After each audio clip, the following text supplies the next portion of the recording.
அதே மாதிரி நெக்ஸ்ட் வந்து என்ன பார்த்தீங்கன்னா, உங்களோட என்ன நீங்க படிக்கிறீங்களோ, சிலபஸ்ன்னு சொல்லுவாங்க இல்லையா? அத வந்து என்ன நீங்க படிக்கிறீங்களோ, அத புரிஞ்சுட்டு படிக்கிறது வந்து ரொம்ப ரொம்ப நல்லது. நம்ம பார்த்துட்டு ஒரு சில பேருக்கு வந்து இந்த மனப்பாடம் பண்றது வந்து ஈஸியா இருக்கலாம். ஒரு சில பேருக்கு வந்து புரிஞ்சு படிக்கிறது ஈஸியா இருக்கலாம்.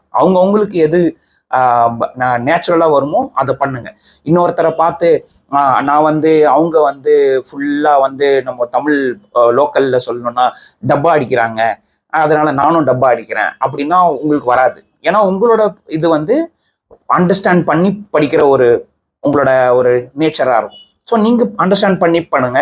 அதே மாதிரி மனப்பாடம் பண்ணி பண்றவங்க அது அவங்களோட திறமை. இது உங்களோட திறமை. ஸோ 2மே வந்து நல்ல விஷயம் தான். புரிஞ்சு படிச்சா ரொம்ப நாளைக்கு ஞாபகம் இருக்கும்னுவாங்க. வேற மனப்பாடம் பண்ணா போய் நம்ம எக்ஸாம்